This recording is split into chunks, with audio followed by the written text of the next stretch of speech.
All right, Mark Cuban is here. We're taping this late Tuesday morning, Pacific time. Haven't talked to him in a while. There's so much shit going on. I don't even really know where to start, but let's just start here. The season is starting on December 22nd. Do you feel good about the season starting on December 22nd? Is there anything we should be worried about? Well, I mean, other than the obvious, I feel good about it. I mean, there's obviously the risk of COVID and the impact. But, our first road trip for spring preseason going to Milwaukee, guys were um, very attuned to all the issues and safety risks and really stuck to the script. So that's really encouraging. Do you feel like, I think the NFL, and you've been critical of the NFL over the years. I know I have, probably too critical at times, but the NFL's attitude has basically been, we're plowing ahead. This is the league we have. If you've COVID, your three running backs go out, put the fourth string guy in. We don't care. Right. I would say diplomatically, not as player friendly, maybe as the National Basketball Association. You guys are really player friendly. Yeah. You talk to your players constantly. You're always getting input on them. What happens if a couple of your better guys look at this and go, "Hey, I don't feel comfortable playing"? What do you do? You wish them the best and say, safety first. Right. You have the conversation and explain why. Like this morning, I was at the practice facility and we were talking about the vaccines, and, KP, from Latvia, which has a lot of, Russia's, has a lot of Russian history. Yeah. It was like, well, is it the Russian vaccine or the American vaccine? Right. And so, everybody's curious about it. And, but we have those conversations. And what would happen if guys get sick? The same thing as if they got hurt. You try to put them in the best position to recover or do whatever they need to do. If they're afraid of coming back for whatever reason or even getting started, you give them the information, and from there it's up to them. The bubble, the whole playoff thing, I'm sure you were at least a little bit involved as one of the influential owners.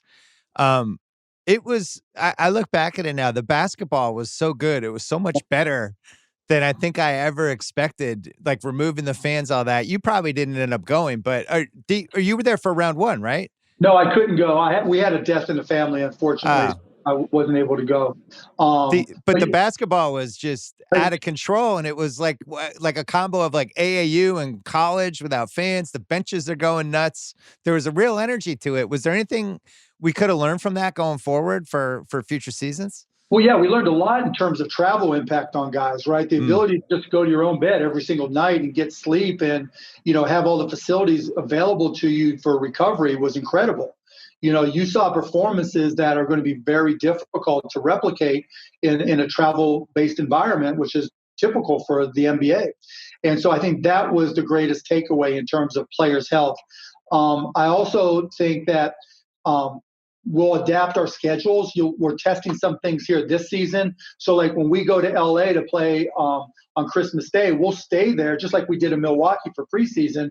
And that'll help that road trip be even better rather than having to try to balance everything out and get from this city to that city. We'll have more back-to-backs, but they'll be in the same city. The logistics will be easier on players for sleep and health reasons. It's funny. You and I have known each other for a while. And I think even though we're a lot different in a lot of different ways, I think we look at basketball in the NBA the same way. And we have forever, like kind of questioning, why do they do it this way? Oh, I remember I wrote a blog post, about something you said like 15 years ago, 17 years ago. Say, this guy's got it right. Absolutely. Well, that was the officiating was the big thing back then where we're all kind of looking at each other. And, I think whether it's sports or business, anything, you always get in trouble when your answer to why you're doing something that clearly isn't working is, well, that's how we do it. That's how we've always done it. And you were really the first owner who was like, well, wait a second. We shouldn't be doing it this way. And the travel thing to me seems like an obvious one where it's like, yeah, we always talked about schedule losses, for the fourth game in 5 nights, the gambling lines would be 5 points different on that fourth road game in 5 nights and all these different things. It's like, well, why don't we fix this? Now they're fixing it. I used to raise holy hell. So one day, and I won't throw out any names, but we had a very specific way of how we did scheduling pre-Adam, right? And one day I said, do you guys use algorithms? And he's like, yeah, we use algorithms. And I'm like, well, explain to me what algorithms you use to minimize the impact on guys. And then I never heard back from them again, right? And so I kept on pressing them and pressing them and pressing, because we would just put together a schedule the way it was always done. And they just, because people didn't understand in the league what the algorithms or how algorithms truly worked at the time, that they just ignored it, and that's when we were having 4 games in 5 nights continuously, right? And here all of a sudden, just poof, out of thin air, we don't have those 4 games in 5 nights anymore. And the number of back-to-backs were reduced in an 82-game schedule. And, even though it's not perfect, it got a whole lot better because we introduced technology, and I'm not saying it was because of me, but oh my God, just to your point, like I remember saying to David Stern, MBA, nothing but attorneys. Why do we have attorneys in the top 5 positions? That's not how, great businesses are run. Right. Well, you think back, there's some reasons they did travel this way, right? Like I just did a book of basketball podcast about Rick Barry, and one of the little nuggets in there was about the 1975 finals, which had to go to a 1-2-2, 1-1 schedule because they couldn't start it. They couldn't have game 3 in Oakland because they had like a circus, and then they couldn't do it in the backup place because there was a rodeo, and they were just like, hey, we're out of arenas. That's it. It was only like 2 years ago, 3 years ago, in one of our meetings, I'm like, can we finally say that basketball is a priority in one of our arenas? Right. That we're not second-class citizens to a concert. Yeah, we make money on concerts, and I understand that if you own an arena or part of an arena like I do, that concert, revenue is really good revenue and really profitable more often than not. But still, right, this is the NBA, and shouldn't we be, the primary tenant that gets the benefit in terms of scheduling? Oh, okay. Why don't we start doing that? I mean, it was crazy. My God. Well, the other thing, so there are 2 lessons, and I had heard about both of these as we were leaving the bubble, and the travel thing came out pretty quickly. I talked about both of them on the pod. One was they're going to change travel. The players are giving them feedback. Yep. The reason we're playing so much better is partly because we're not flying, we're not landing at 4 a.m, we're not sleeping in different beds.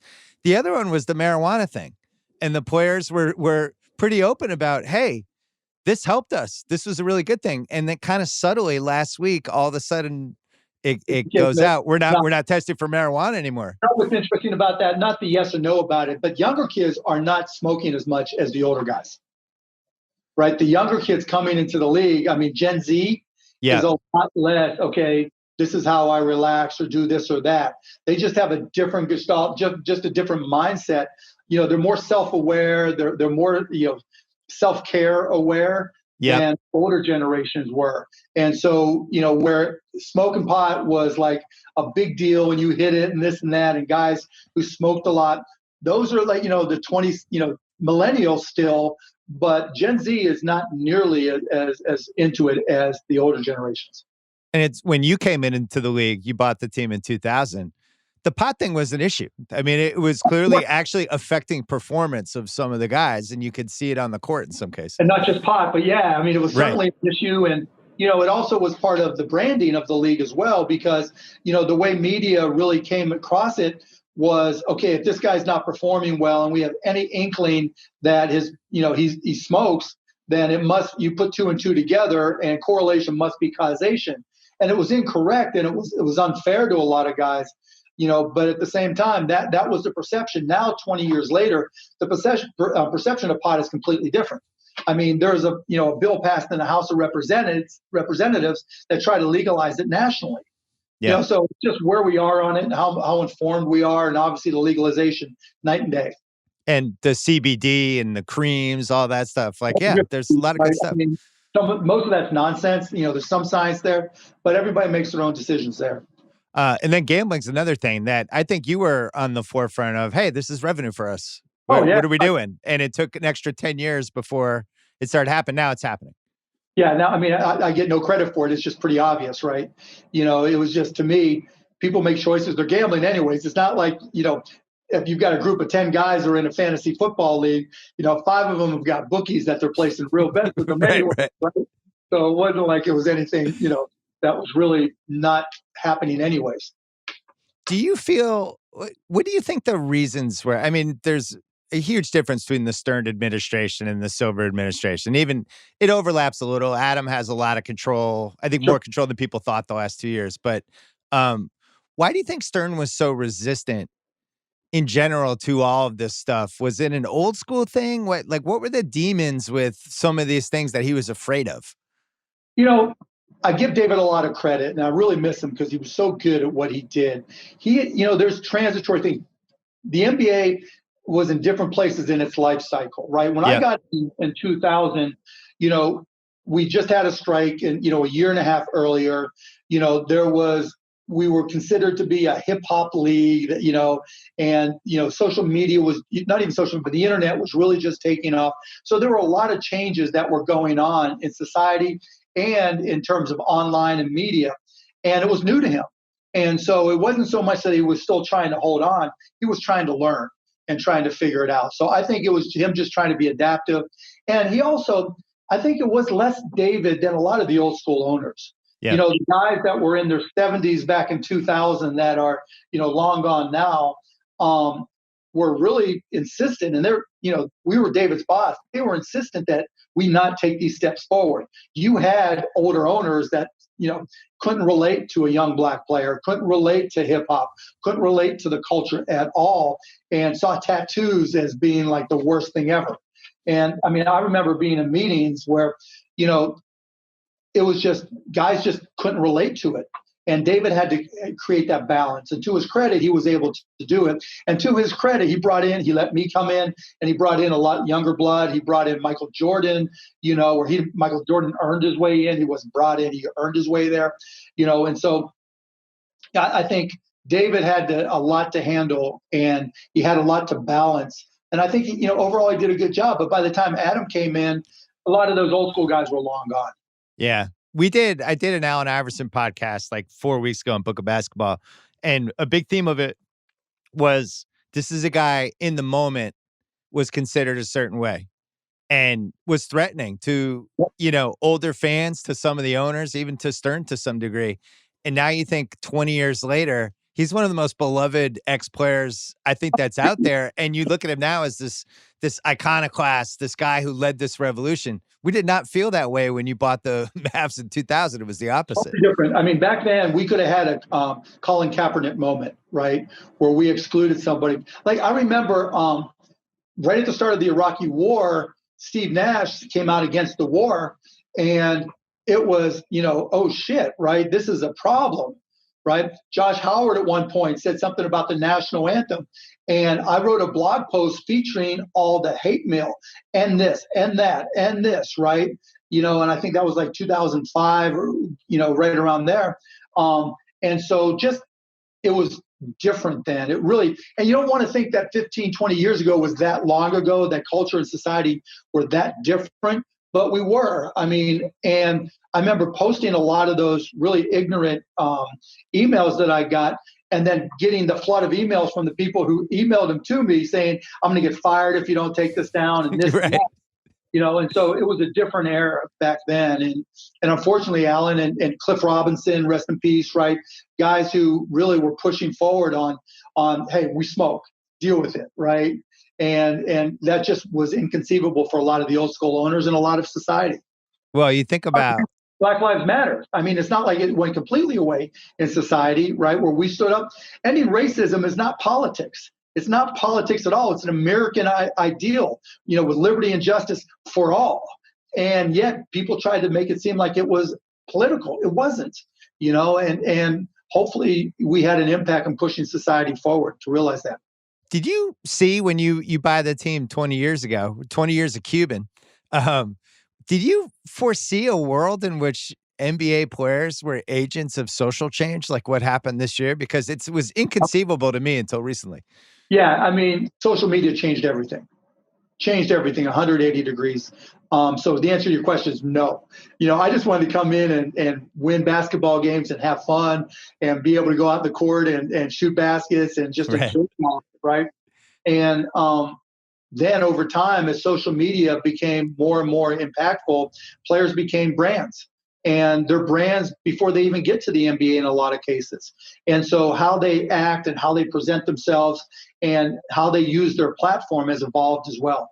And they're a lot more, when Luka comes in, when Zion Williamson comes in, they're just, you go down the list, they're just a lot more socially aware of what's happening around them and what's happening in the country than 20 years ago. 20 years ago, guys were just here to play basketball, and they really didn't have as much of a platform. Well, think about 20 years is not a long time, right? That's basically the entire lifespan of the internet, minus about 5 years. You made your money on the internet that bought the Mavs, and you think like, that's not that long a time. But then you look at the NBA and you're like, wow, everything is different except the Knicks were terrible the entire time. That's probably the only constant. Sorry, Knicks fans.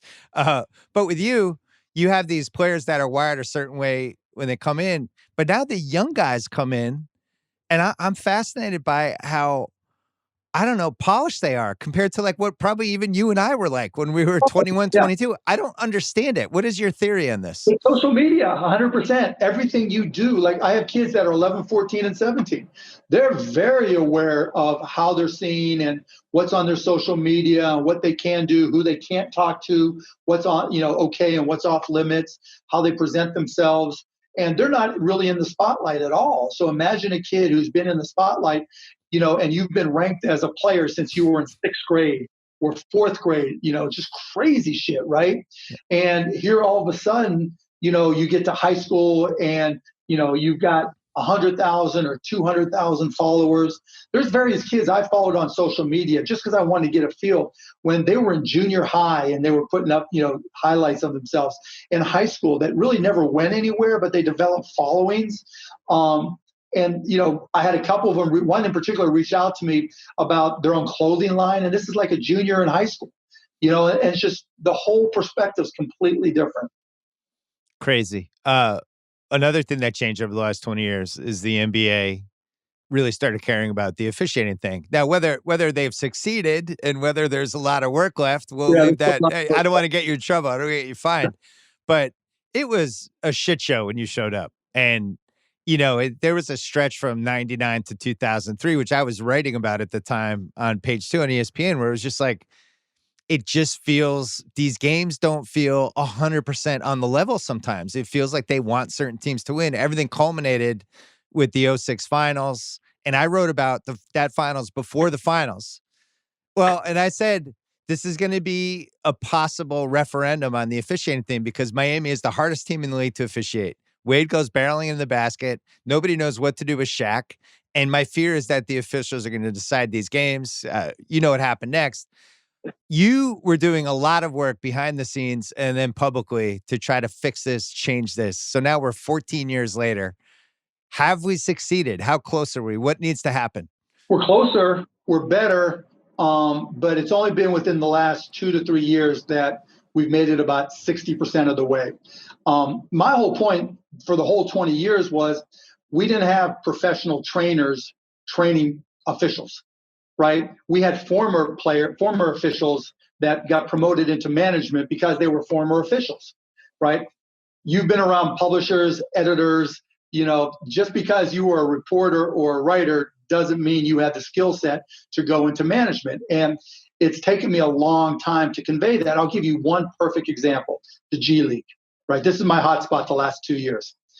If you're not getting trained properly in the G League, what can we expect to really happen when you leave the G League and come to the NBA? Right? We effectively did on-the-job training. We had one person basically, maybe we had with some help, right, that was in charge of all the officiating training up until a few years ago. And I just raised holy hell. It was just like, how can this be? If they're not good in the G League, and the G League's easier to officiate, but if they're not good in the G League and they're not getting all of our full attention, right, in the G League, isn't it too late by the time they get to the NBA? And I'm like, why do we have Bennett Salvatore and Joey Crawford and all the rest all dressed up in pretty suits at NBA games? If they're our best training people, send them to Maine with the Red Claws, send them to Plano with the Texas Legends, and let them be there working with the staff, because that's where we need them. Because if they're good in the G League and we can really make them good in the G League, the officiating over time is going to get better in the NBA. And so that's just like one of the latest things. And again, I'm still a big believer that we need to bring in the best, the people who know who are professional trainers that know how to implement and support them with people who understand officiating, rather than just presuming that somebody who was a peer to, Bill Spooner, a senior ref, and worked on the court with them, now all of a sudden is going to be their boss. To me, that just doesn't work very well. Well, just so you know, you've had this title, I think, for 20 straight years. You're the most fun owner if there's some sort of controversial call or moment against your team. Like it happened with KP in the bubble playoffs where he gets thrown out. I'm still not sure why he got the second foul. And everybody's like, I can't believe that happened. And then there's a beat and they're like, oh my God, tie Cuban down. Oh my God, I was going nuts. And the worst part was what happens afterwards, right? Because then you got to deal with the NBA and their analysis of it. And it's just, if it's consistent, it's one thing, but it never is. It's always just in the moment. But hey, that's just part of the challenge. We just have to get better. Well, I like how they have the announcer who's the former referee.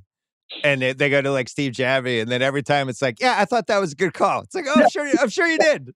1 out of 10 times he'll disagree, but it was marginal. It was hard to tell. That's the hardest call in the game. Oh my God. But, technology is going to have an impact going forward. We're starting to put these things called volumetric cameras in the arenas, which allow you, like there was a company called Freed, F-R-E-E-D, that I invested in like 8 years ago, with the whole idea that with these volumetric cameras, you can come in and look from any angle. You could recreate any angle, and it can tell you if a ball is out of bounds. When you watch an NFL game, they do the twirl thing where they roll it around and everything. Those are volumetric cameras. And now they're just starting to get to the point where they'll be able to recreate any angle, because you've got 38 cameras in the arena and they can see everything basically. And so using the technology, they'll be able to say in high, in 8K resolution, or 5K, I guess it is, resolution, whether the ball was inbounds or out of bounds, whether there was, the ball was touching his finger, when the shot clock expired. And all these things should be able to happen very, very quickly. We're not here immediately, but within the next 3 years, we will be. I have a new topic for you to devote your time to with the NBA, because you're like Andy Dufresne in Shawshank, where he's writing the letter every week for more library books. And then he gets books. He's like, now I'm going to write 2 letters every week. Right. The gameplay and the delays that we have for instant replay, where we have to spend 5 minutes with 3 minutes left in the fourth quarter of an awesome game. And we have to take a 5-minute break to decide whether it was a block or a charge. And this guy was moving 1% to the right, and we got to see 100 replays of it. I don't understand how they've screwed this up so badly. To me, instant replay should just be like, was his foot on the line for a 3? Did that shot come before or after the buzzer? And then anything else should just happen during timeouts. Why can't they solve this? They will, for all the reasons I just told you. They will. But here's a fun fact, right? Let's jump a little bit. If you look at, for time sports only, so leave out baseball. If you look at the sports with the highest ratings, right? They're the sports with the least amount of gameplay. The less actual gameplay you have all across sports, the higher your ratings are. So I don't know that people, think about it. How much actual action is there in a football game? Like 60 minutes, maybe even less, because a lot of it's huddling. The play action, right? Yeah. It's like negligible, right? Because when you're watching a football game, there's only a little bit of football to watch. And then you go to the NBA or college football, actually, then the NBA and college basketball, which is a little bit shorter, right? And, the ratings follow that path, and it's crazy. So I don't think it's so much the slowdown as it is we've got 48 actual minutes of gameplay. Right. And I think it may be time for us to look at changing that to 40 minutes. And Adam's even saying that. And I'm not saying we have to do this tomorrow, obviously, but I think it's a conversation we need to have, because we live in a short attention span world right now. And kids, a 30-second TikTok is too long. A 15-second TikTok is better. So, for our future fans, it's something we have to consider. I don't like the 40-minute thing. I'm old school. I like the old records. Oh, yeah. Look, I get the record side of it, but I'd rather have 60 minutes of basketball because I love basketball that much. But the reality is that's just not the way the business is anymore. And our ratings literally would go up. Just the way the math works, our ratings would go up if we shorten the game. That's depressing. I mean, that says more about what kind of generation we're in. Another thing that's happened over these last 20 years is the player empowerment thing, which we've spent a lot of time talking about on this podcast. And people have tried to turn it into you're either pro players and you want them to control their destiny, or if you feel the opposite, then you're pro owners. And I don't feel like I'm in either camp. I'm almost pro fan. And I think I said this last week talking about this on my pod. To me, Dirk's 2011 title was one of the last pure titles we're probably ever going to have. This is a guy who gets drafted in 98. He goes through all these ebbs and flows. He hits rock bottom, in the late 2000s, and everybody kind of gives up on him as a title guy. And then he flips the script, beats Wade and LeBron, and it meant so much to the Dallas fans. It meant more than just the typical we won a title with some hired guns thing, like what the Lakers just had. No offense to the LeBron and Davis, but those guys had whole careers on other teams. When it's your own guy, it just resonates differently, and I don't want to lose that. What do you think? Because you've had it with Dirk, and now you're going to have it with Luka. Like, where do you stand on that issue?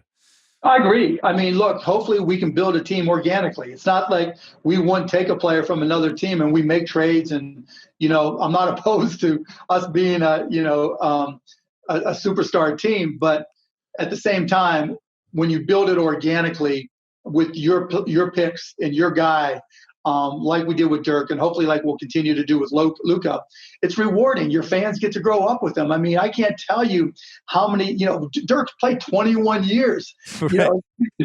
The kids, it cracks him up, right?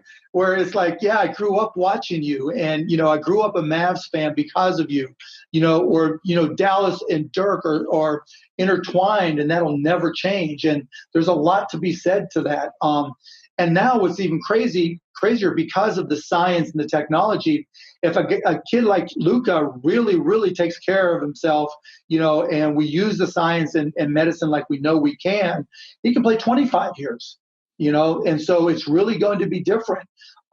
Because, you come into the league at 18 or 19 and to play 25 to go to 44, look at Tom Brady, and so there's really going to be that opportunity. And so I think there's a lot to be said for that. Like you mentioned, Giannis just signed again today. I hope he stays there forever. I think it's great for the NBA. I think it's great for Milwaukee. And you hope that continues. Yeah, that was one of those moments. I rarely feel this way about a signing, especially he's in my conference. My favorite team's the Celtics. So, as a Celtic fan, you're like, man, I wouldn't mind if he went west. But it's a good thing that he stayed. Yeah. And because if he's leaving Milwaukee, and then the next guy you'd have to worry about would be Luka, who I'm sure you're going to do everything possible to keep him forever. But, if we get into this mode where everybody is just 4 or 5 years to go to the next team, now Chris Ryan laid out this case in the Ringer NBA show last Friday that then you're turning into the Premier League in soccer. And just hired guns and transfers and baseball's become that way. And other than a quarterback, football's become a lot like that as well. But at the same time, the economics in the world has changed with COVID. And it's you don't know where the economics are going to go right now. Plus, with television as well versus streaming, we have a lot of decisions to make as a league. And I'm not saying anything out of turn. They've been widely discussed. And so, there is going to be a financial benefit for staying with the incumbent team, with the home team. And I think we'll work through all the economic challenges and the COVID challenges. But, over the next couple of years, I think that safety factor will also make a big difference. Is there a way to use the salary cap as something of an asset for teams that keep their guys longer? Where, like, let's say you keep Dirk for 21 years, right? You could maybe in year 15, because he's been there for 15 years, even though you're paying him $35 million, maybe you get a discount because he stayed for so long. That's a little bit of a competitive advantage for Dirk to want to stay. Does that make sense? Like, could you come up with something like that or no? So if you look at 10-year vets, right, they're $2.6 million in payment to them from the team, but it's only 1.8 against the salary cap. And so, yeah, you could do something like that. Like now, if you stay with the same team on the same contract for our contracts for 8 years, then you get the default no trade clause, right? And so you could do something like that where not only do you get the default no trade clause, but you get an extra X percent, or your count against the cap is a little bit lower, which gives more flexibility to reward that player for staying because you can put together a better team. Right, because I think all of these guys ultimately they know the money's going to be there. They're all driven by winning. And it would seem if you could give them a couple tiny competitive carrots to stay where they are. I mean, like when we did the last negotiation, no, I guess it's the one before, that whole the $4 million cap exception. If you're under the cap, you get that. That was me pushing that the entire time. I'm like, look, we want teams to be able to get under the cap and get better and keep their players, right? You want to reward guys for staying and reward teams for keeping their players. And so let's give them an exception as opposed to only rewarding teams that go above the cap, and so that's where the $4 million exception came from. So yeah, there's a variety of ways that we can do it. It's just, players want that flexibility, but things ebb and flow, right? Things go in cycles. We saw the super team with Miami. We saw, what happened with the Lakers here recently. But guys kind of react in the opposite direction. They don't want to be the third or fourth or fifth, player to try to do what somebody else has done. Well, and the flip side of it, and this is the case for players being able to do whatever they want, whenever they want, is there's cold-hearted trades every month, every 2 months. Well, I'm not arguing with the player's desire to do that or right to do it, right? Yeah. I mean, if you worked your way to be, to get through that first contract, whether it's a rookie contract or your second contract, you've earned the right to make your own decision about your career. Period. End of story. Right? Now, we can create incentives as the NBA because there's value that we find, but it's still up to the players to make that final decision. Yeah. It's weird because like when you joined the league in 2000, and it's the height of the 7-year max contract that 75% of the teams would regret the contract within 2-3 years. You were in a position where sometimes you had the contract, other times you're trading for the contract. Yep. Because it's like, that you're right, that is too expensive, but we're trying to win a title. We're trying to help Dirk. We'll take it. Oh, yeah. I mean, back then, you talk about a bad start. I bought draft picks, 2 number 1 picks in the 2000 draft, which was probably the worst draft ever, right? Ever. Who knew, right? But yeah, I would take bad contracts all the time. And, because to get a competitive advantage, you don't see it as much now because the ownerships are completely different than they were back then. There are very few singular, teams owned by one individual, right? They're typically owned by ownership groups now. And so that's changed completely because those ownership groups don't have quite the financial pressures that guys back in the day did. And plus now selling out, we're a lot better at selling now than we were back then. There were times when, just attendance was awful, which, to answer your question, gave me a lot of opportunities. I mean, think about it. I remember one of my first big trades was bringing in Juwan Howard. Howard had a $19.1 million contract in 2001. 19.1 would still be a big number today, right? The max for this year coming off a rookie contract is like 25 or 27. I forget exactly, right? So, I mean, if someone this summer signed a $19.1 million contract, we're saying that's pretty damn good, right? And so the economics were completely different back then. Yeah, it's funny. Now you think of it, the shorter contracts have probably led to a lot of the turnover that we're seeing year to year. But then you don't want to go longer contracts because then now you're in the same spot you're in the early 2000s. So I don't even know if there's a way to solve it.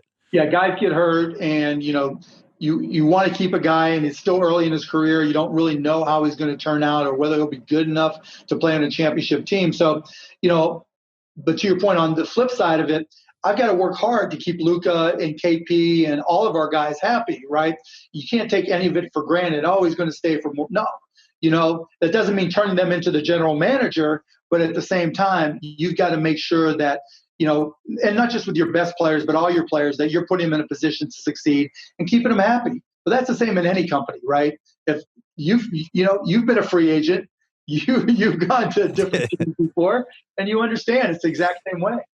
Yeah, the NBA owners now, you're almost like the spouse who has to stay in awesome shape and still look really good. Yeah. You do, right? You got to stay at the top of your game. And honestly, when I'm 40 years old, when I buy the Mavs, or 41, it was a whole lot easier. There were players that were my age or within a year or two, and it was a lot easier to relate. Now, 20 years later, it's obviously it's different, right? But the good news is, kids, again, Gen Z, they're kind of age ignorant. They don't look at that at all, because again, it's just less impactful. They're expecting to play longer if they're able to. Back in 20 years ago, playing to 30 was considered a challenge. We made the mistake with Steve Nash because we thought our doctors were telling us he was going to have issues, and he was 29. No, I forget exactly how, but he was in his early 30s, right? And 29, yeah. Yeah, 29, yeah. And so it was like, that was considered old. And that's just not the case anymore. Well, at least it didn't come back to haunt you. Yeah. Oh, no. It all worked out, though. You won the title anyway. Yeah, we made it to the finals 2 years later, but I screwed up. The 2000, when you come in, you made one of the things you did immediately, it seems really simple and basic and stupid now, that people weren't doing it back then. You were like, hey, let's have a nicer locker room. Yeah. Let's have a first-class training facility. And people were like, whoa, look at this guy. I know, spending too much money because I put TV screens in there. Now with the phones, it doesn't matter. But I'll tell you what pissed off everybody. So when I got there, we spent more money on fixing computers and training people for computer software than we did on player development. And I'm like, wait, do you guys know what business we're in terms of our players and trying to win championships? And so I'm like, let's go get all of our former players who want to get back into the NBA. Even brought back Kiki Vandeweghe, who said he didn't want to play in Dallas, but had a connection to the Nelsons. And I'm like, yes, anybody who wants to be a Mavs development coach, bring in 15 of them. We need some big man coaches. We want to give every player personal attention. Now that's considered a given, right? You're going to do player development. Every team will decide how many, but you have a shooting coach. We have Shamgod, who's, ball handling and player development, other player development aspects. We've got interns now that are there just to rebound so guys can shoot all the time. We have an internal analytics person who tracks when you're just shooting and when we're scrimmaging to see how well you're doing in there so we can track progress. And so back then, though, I got so much shit. The Mavs have more coaches than players. How stupid is that? When I started coaching, there were 3 of us. And there was me, an assistant coach, and the trainer, but he kind of helped too, Well, it was like, and the assistant coach, he was also the trainer. Yeah, so he would tape. Yeah. You got in early in the stat stuff. The problem was in the 2000s, the stats weren't that good yet. And they've good enough for us to get an advantage. Oh, it was great. Right. The quick story there. So when I went to Indiana University, I snuck into the MBA program, literally snuck in. And the first class I snuck in and took, because back then it was cards to sign up for a class. It wasn't digital. So I just stood in line for introductory statistics in the MBA program. And my teacher was a guy named Wayne Winston. Now, fast forward, 20 years later, and I'm watching Jeopardy, and there's Wayne Winston. And I'm like, oh, that was my stats prof. Okay, that's great. Fast forward a few months later, I'm in Indianapolis for the first time we played a Pacers since I buy the Mavs. And I hear, Mark. And it's Wayne Winston. And I swear I wouldn't have recognized him had he not been on Jeopardy. We start talking, and I'm like, would you be our stats guy? Right? You understand stats as well as anybody. You and Jeff Sagarin were doing the predictions for college football this time. So he came in and started working really advanced plus minus APM. And where it really played off for us is we knew what the good lineups were and the bad lineups were for ourselves and for other teams. And so we were able to sucker other teams into their bad lineups using one of our decent lineups, if not our best lineups, because we knew how they would do matchups. And that helped us. And in the 2005 playoffs, we went down to Houston 2-0 at home. And, everybody's thinking we're toast. We get to Houston, and there's people with brooms outside our bus at the hotel. Wayne suggested we put Keith Van Horn, I forget who we replaced. And the rest is history. We came back and beat Game 7 by like 40 points. And so just we put it to use. The problem was when Darryl and others came in, we lost our advantage. And now analytics has become an efficient market for traditional analytics. And now the push is in work. How can you use AI? How can you use computer vision? How can you use volumetrics to be able to extract data and simulate what you're trying to do, which is, just blows away anything that came out of play-by-play data and maybe some other things you tagged. I think the stuff that the teams can track now is incredible. And it's been fun watching you guys. I know you hired Haralabob, who's involved in your whole team, but trying to figure out, you have this generational superstar in Luka at the early stages of his career. Who are the right players to play with this person? Luka can play with anybody, right? It's just who are the best players that we can get to put around him. Yeah, and some of the decisions you made, which I think last year, like Seth Curry, it's like, oh, that's interesting. $8 million a year for Seth Curry, that seems high. And then you watch him, Luka, it's like, oh, that makes sense. And now some of the moves you made this year, and you added a little more defense, stuff like that. But you have this toy in Luka, who in some ways is like, John Havlicek, where he could play forward or guard. So you can fit different guys around him. It doesn't even have to necessarily be the same types of guys. He makes everybody better. Yep. He can have the ball a ton, or he can have the ball not that much, depending on who's out there with him. Yep. And he is literally, if you were drawing up from scratch, who would you want in the 2020s as an offensive player? You would pick somebody with his skill set. How the fuck did you do this twice? You get Dirk, you come to the league with Dirk, and now it happens again. Luck. You don't let anybody tell you otherwise, right? I mean, obviously we were really sold on Luka, really sold on Dirk, and hoped they would be great. But when Dirk came here, I was a fan, and everybody was calling him just another big white stiff that the Nelsons drafted, right? When Luka got here, there were people saying the same thing. There's the Mavericks, overemphasizing foreign players and this and that. I mean, and so we had to take a chance. And I'm not going to lie and say we knew he'd be this good this fast. No chance, right?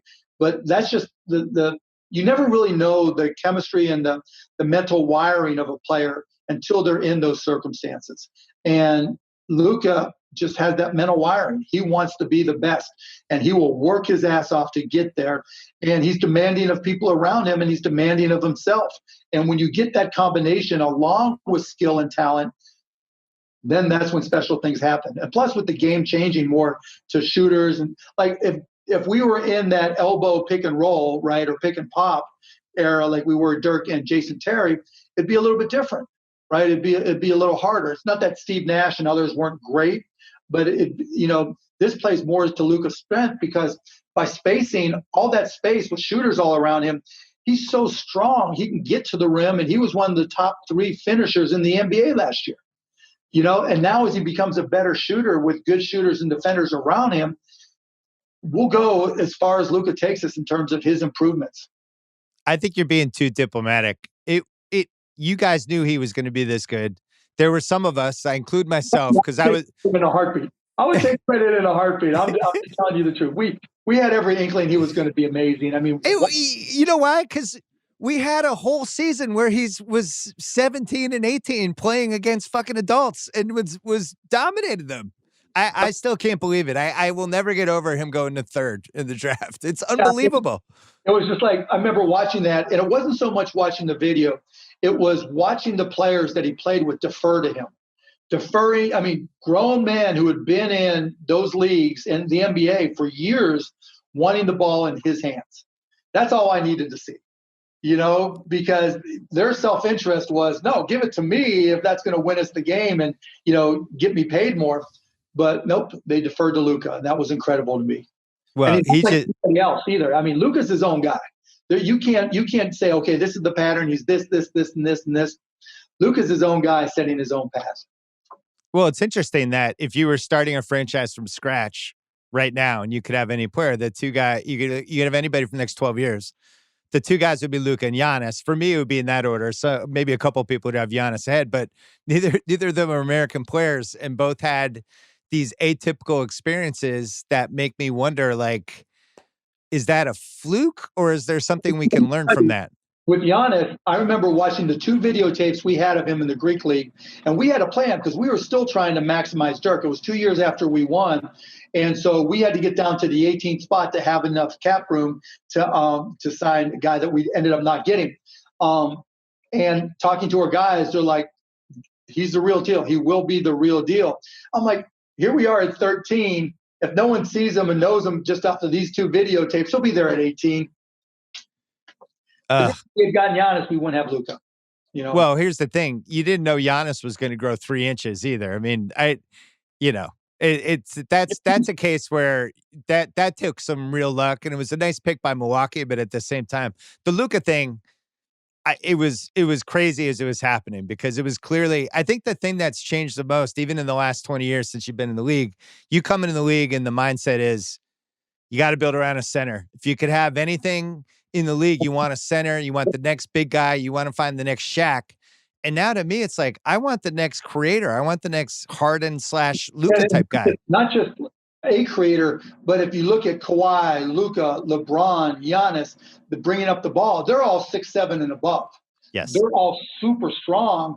And they all have enormous basketball IQs. So they can bring the ball up, control the tempo of the game, create shots for themselves, get to the basket, create shots for other people as well, and see over, right? They're not the little, water scooter bug like we talked about AI, who doesn't have the same passing lanes when you're 5 guys out, right?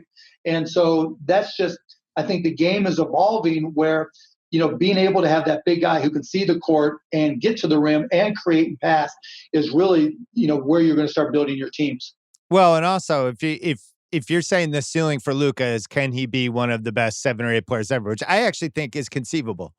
Especially if you look at his first 2 years, he had the best second year of anyone probably ever. But you look at Jordan and LeBron specifically, physically, they figured out how to carry the load of doing 95 to 100 games a year and keep going. LeBron's the ultimate example of that. He's like an alien. And that's where Luka has to get to. Physically, he is strong enough. You know better than me about the conditioning and how he's going to treat his body, all that stuff. No, he respects his body. He knows he only goes as far as his body. And I mean, I talk to him almost every day or text him almost every day. And, he was a little bit off this year simply because we didn't know the schedule coming back and guys have their routines to get back in shape. And Slovenia was on lockdown hold, so he didn't have access to a whole lot of stuff. And so, he's not where he wanted to be coming in, but he's getting there very quickly. He's got the discipline to do it. Do you look at the weirdest part of this is that he shows up during Dirk's farewell season, basically, and they cross paths? You're talking about this could be 40 years of Mavericks, and they end up like crossing paths for 1 year. It's just bizarre. Crazy the way it turned out. I think it was great for Luka. I think it took a lot of pressure off of him because it was Dirk's farewell tour everywhere, and he didn't have to come in on a, less than stellar team and all of a sudden prove that he's got to be great. There was no pressure on him from that perspective. We wanted to win more games, but we didn't have to win a lot of games. There was no playoff pressure because, we were featuring Dirk. We wanted Dirk to have fun. We owed it to him. And I think that really helped Luka. And even, in his last year, Dirk was, a man of habit and precision in everything he did. So I think it really really showed Luka the way to go. Did you ever stop 100% believing in Dirk at any point there in the 2000s? No, of course not. I mean, I felt horrible, but the way I looked at it, Dirk's skill set was, undeniable. It was me, that screwed up by not putting the right pieces around. And, there's happenstance involved. You go up, we have the best record. We win 67 games. Dirk wins the MVP. And, you talk about refereeing because of a refereeing thing. I don't know if I've ever told you the story where that year where Golden State just snuck into the playoffs by 1 game, right? There was a game with Donahue where they played the Chicago Bulls, and it's countdown. There's like 12 seconds to go in the game, and you see Donahue at the baseline, and what's his name? Ben Gordon is dribbling the ball for the Bulls and getting ready to take the last shot. Tim Donahue, instead of calling defensive 3 seconds, pushes Andrus Biedrins out of the way, out of the paint, because he was standing in the paint too long.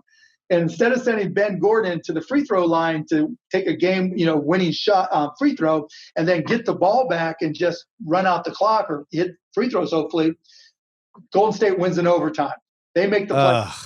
The one coach that they have, Don Nelson, who was, our coach for all those years and who had been playing great towards the end of the season, and we get upset.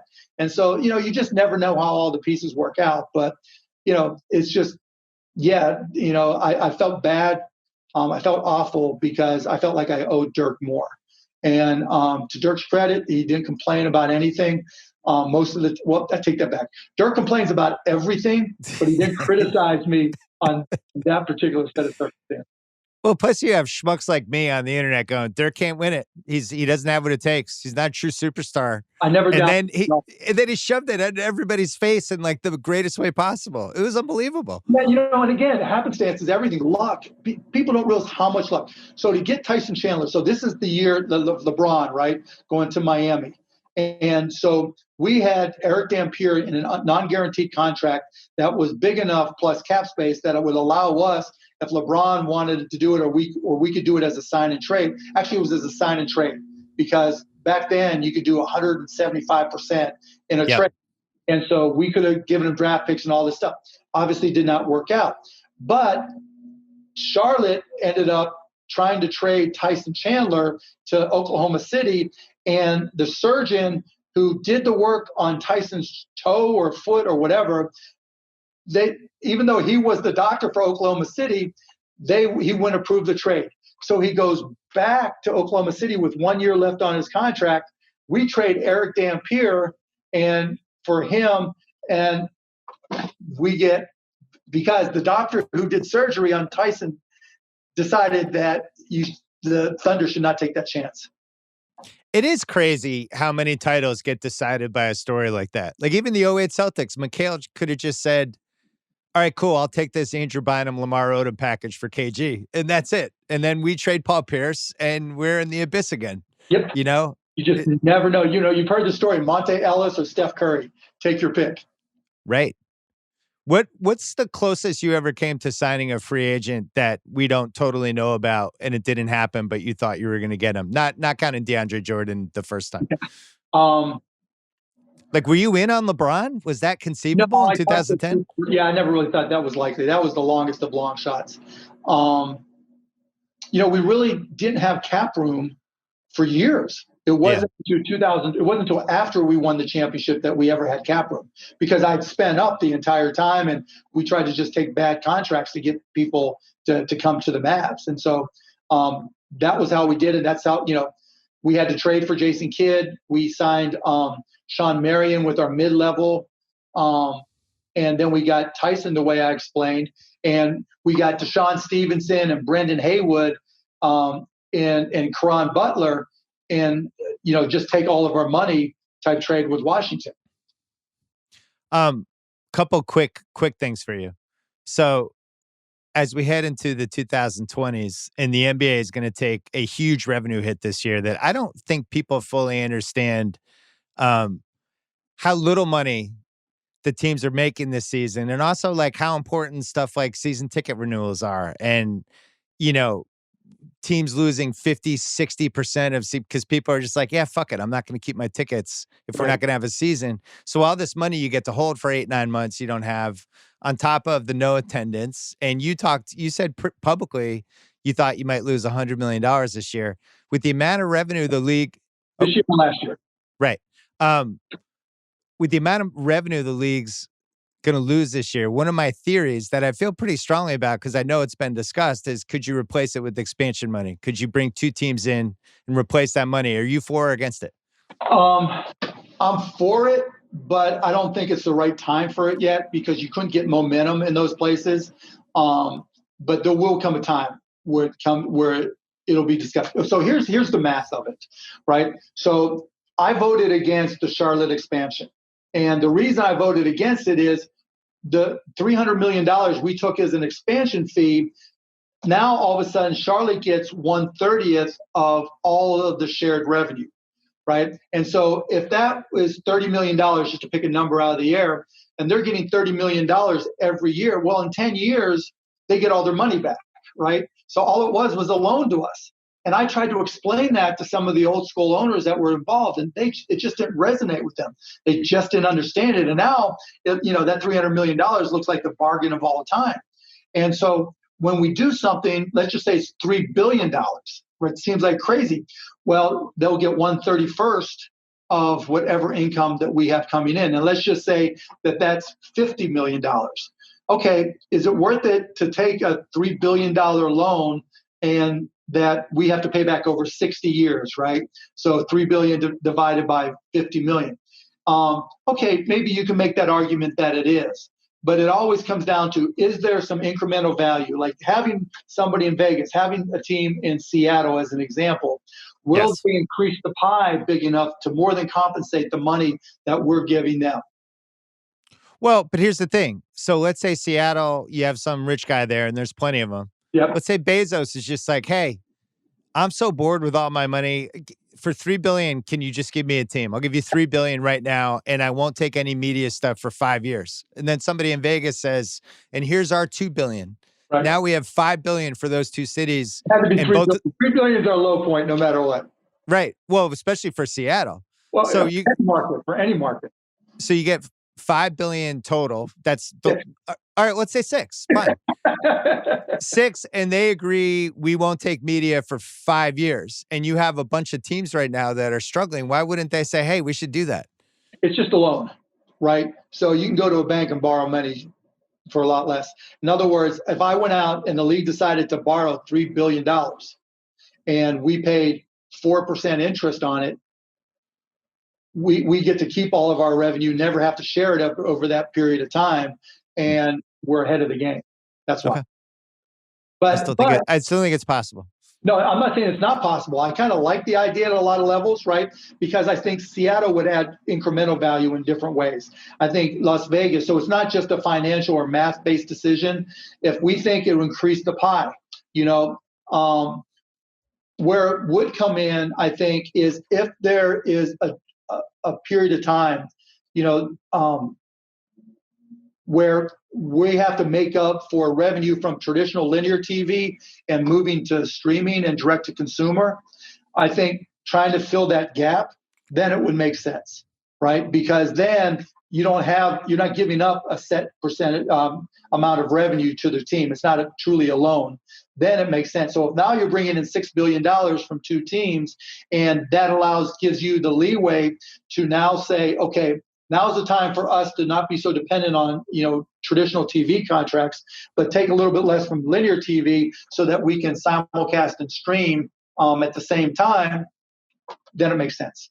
Well, it would seem like the smartest thing you guys could do is basically create your own version of Disney Plus, and you own every single piece. But it just depends. Right now, if Disney Plus says, you know what, we're going to pay you more than you got paid on ESPN and ABC because this is direct consumer for us, and now we have a $19 streaming option that has all of our games, great, all of our national games, Right. And to a certain extent we do, because you can get Sling TV and some of the others already, right? And you're getting all those national games. The real challenge comes with your local TV.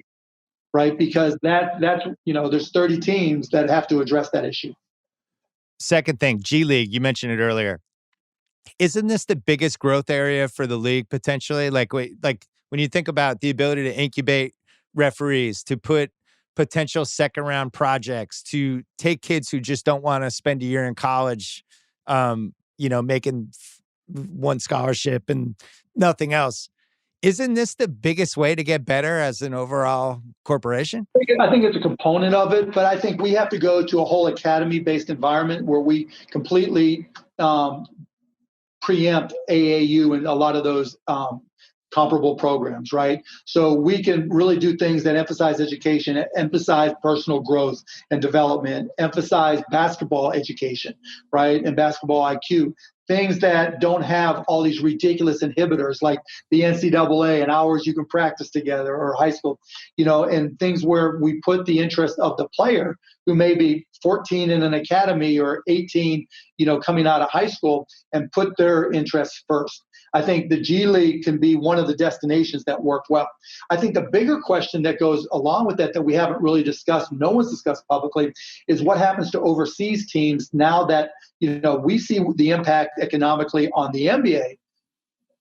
It's far worse for a lot of the international teams who just don't have the resources. Now, some are owned by rich people, some are owned by corporations, and they're doing okay. But there are a lot of teams, particularly in smaller countries or medium-sized countries, that are having issues. Do we expand that whole concept globally, right? And what are the economics there? And does that allow us to do a better job of development globally?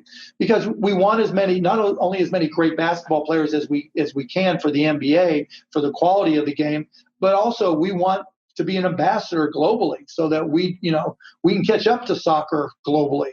And then if we do that, how do we deal with FIBA?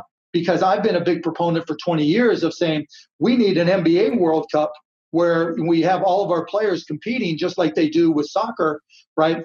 And limit our players in the Olympics to 21 and under, right. And create our own World Cup, because now, especially when we need revenue, but you've got that push-pull of FIBA and international teams and the country unions, the basketball unions that are there. So you think NBA EuroLeague is conceivable in the next 10 years? I wouldn't say necessarily NBA EuroLeague as it is maybe investments in those leagues initially, and then maybe a branded version, yes. What would you do with the draft if you were in charge? If Adam said to you, I want to change the draft, I'm going to do whatever you say, tell me what to do, what would you do? At least 4, if not 5 rounds. Yeah, why wouldn't they do that? Put it over like 3 days. I mean, not so much to try to recreate the NFL from a TV perspective, but if you look now, let's just say you have a first-round pick, and now you've got picks in the 50s and 60s. You have in your second-round picks in the 50s, right? You really don't know whether that's a roster player or not. And so chances are they're going to be an Exhibit 10 or they're going to be a two-way player. And so, but you've got to fill 2 two-way slots. So let's say your first-round pick is set to be on your roster, your 15-person roster, right? And then you got 2-way slots to fill 2 of them, right? And so you get the person you draft in the second round, most likely, if you have a second-round pick. And then you've got to fill out your G League team. Well, you're competing with all these guys like it's free agency to get up for those 2-way slots, particularly if you don't have a second-round pick. And now you're trying to fill out your G League team.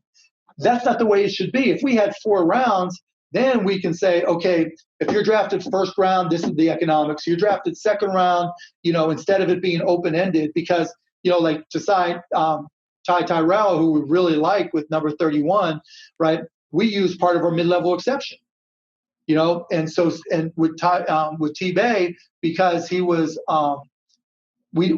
because we had him set to be a 2-way, it's a completely different type of contract. And then there's, G League is a completely different beast. You have these, Rule 10 contracts, and trying to fill out a G League team is a hassle. It really, really is. And so if you get guys that you can, draft 4 or 5 rounds, you fill out your 2-way players, you have, hopefully better term, more reasonable contracts for both sides. And then you can fill out your G League team. That's what I would do. Terrell Terry was my guy. The Celtics passed on him twice, and I almost had a heart attack. And then you took him, which made it worse. I was like, I know a smart team's going to take him, and then the smart team took him. The thing with the draft, I've been saying this for a couple of years. I would have the lottery just be its own night on ABC Thursday night. 14 picks, 15 minutes between picks, or 12 minutes. Really, because as somebody who's actually, you cannot do it to the players. Why? Can you imagine? I mean, here you are, not sure if you're going to be a lottery pick, and you end up having to wait another night. You can come back the next day. It's fine. Yeah, there would be moms and granddads and grandmas stroking out. Well, there would be, because I having announced it 2 years in a row, it's so crazy how fast it goes, and you don't even have time to talk about the picks, and there's so much to dive into. There's trades. I'd add another minute or two, because there are a lot of trades that you think are going to happen that you run out of time. Right. So then if you did your 4-round thing, if you had like the lottery is day 1 and then day 2 is just this Like, 5-hour extravaganza. well, you can stretch out the first round and put it just day 1, right? And then you have 2 through 4 or 5 on day 2 where you can be quick because there are not going to be as many trades. Then I think that works, and I think it's better for the league. And I've told the NBA that. They got to work with the union on it, and there's just bigger priorities. And you love the play-in tournament. You were pretty early on enjoying some form of that idea. Yeah, I would have extended it further. I think it's good for the NBA for sure. Who's your favorite new owner of the last 10 years? Actually, the new Utah guy coming in is pretty cool. I've known him for a while. And who else? I like Lasry and Milwaukee. They've got good guys. It's just different now. Like I said, it's not one guy who just writes a check other than Ballmer, right? It's typically a group where you have to deal with a bunch of minority partners. And that's just because, the pricing's gone so high, so it's natural. So Ballmer's a little bit on your corner. He's as the wacky billionaire who tries stuff and thinks outside the box and he's trying say courtside. You get along though, right? It's not like two dogs that resent each other. I've known Steve for years, right? We're both in the PC industry going back 35 years. And so, Steve has been crazy, just like I've been crazy forever. And he wears his heart on his sleeve and he wants to win. I mean, that's just the way it works. And, what people don't realize, and Steve's as good an example as I am, it's not the winning.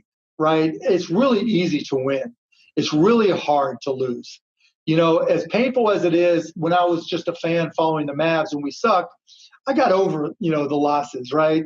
You walk out of the arena and it's done. When you own a team, it's so hard because not the economic side of it, but just because you can only do so much. You have to trust people, you have to include your own judgment, and you have to make these decisions. Again, put aside that they're $100 million plus decisions, that people don't realize, this contract is $150 million. You have $700 million in obligations that you just signed this offseason. Put that aside. Every time a play happens, every single possession, you're thinking to yourself, here's what I thought was going to happen. And now I'm seeing what exactly is going to happen. Here's the way I thought this guy could play. Here's the way I thought this guy could coach. Here's the way I thought this guy or this team would be, competing with other teams. And the minute that ball goes up, you have zero impact. And it's going from somebody who's run businesses, been successful financially, and had all these accomplishments to being in a situation where you walked in thinking, okay, maybe I have an edge because I've been able to accomplish A, B, and C. And then that ball goes up, you have zero impact. I can yell all I want. The most impact I ever have in a game is yelling, he's in the lane, and getting a 3-second call or an offensive 3-second call and feeling proud because I picked us up a point. That's the greatest impact I can have. And we learned with the bubble schedule going against NFL that we don't want to do that again with the NBA. Yeah, it wasn't even so much against the NFL because the first part of our season traditionally is always up against the NFL. And, we have Sunday night. I just think being in season is a big difference. When you just get that mindset that your college basketball is on, the NBA is on, once Super Bowl is over, it's our time. Baseball sneaks in some a little bit come April, but it's still pretty much our time. And I think that, and the NHL is obviously there, but it's a little bit different fan base. And so, I think just being back here in December and kicking off and it being basketball-y, right? And we're watching college basketball and watching NBA basketball. It just feels normal, right? You're staying inside. You're not going outside and, I missed the game. It's cold outside. I ain't going outside. It's COVID outside. I ain't leaving the house, and the NBA games are on. Yeah, it screwed up everybody's schedule body clock, basically. Like, wait a second, it's August, but there's games on. And it was so many sports. I mean, there was just every sport was on, which made it even tougher. Last question. Make the case that Dirk is the greatest Dallas athlete of all time. Dirk's the greatest athlete of all time. There's nothing more needs to be said. He stayed here. He's been an MVP. He's been at the top of his game, won championships. He's still here. What he did in the community. If Dirk was the MVP in 2007 on the court, a champion in 2011, but that's what he does in the community dwarfs all that. And so that goes into the decision process. Dirk's just amazing. And we've had some amazing athletes here and some amazing players, but what Dirk did does for North Texas, you can't even gauge how much he does. And he doesn't ask for credit. It's not like Dirk goes places where the cameras are not. And that's what people don't really realize. And he ended up being one of the 20 best players of all time. So the case, because I've had this argument, the counter would be Dallas is a football town. Dallas is the Cowboys. The greatest Dallas athlete of all time can't not be a Cowboy. So then my argument back would be like, all right, who's the Cowboy? Is it Roger Staubach? He played for 9 years. Dirk played for 21. Yeah. Won the title basically as the only superstar in the team. Like, how is he not? But some people are just like, no, it has to be a Cowboy. No, and that's fine. Whatever. I mean, we can argue all day long. That's all a video. All we really need is some beer and some chips, and then it's worth it. Has Jerry ever asked you for advice? Because you've won a lot more playoff games than he has the last 20 years. That'd be nice. Yeah, Jerry and I talk more often than people think. If there's something, probably not advice from a football perspective. I talked to him once about anything related to football, and that was like 10 years ago. Just in terms of coaching, because the hardest thing in professional sports is picking a head coach. That is the hardest thing in sports, no exception. Because, every coach in an interview has first date face, right? Every first date is perfect, because everybody's on the P's and Q's and they know a little bit about you and you know a little bit about them and they know exactly what to say. They look at all your games and they know what's wrong. And that's why, I've never rushed to make a coaching change ever. The grass is rarely, if ever, greener on the other side.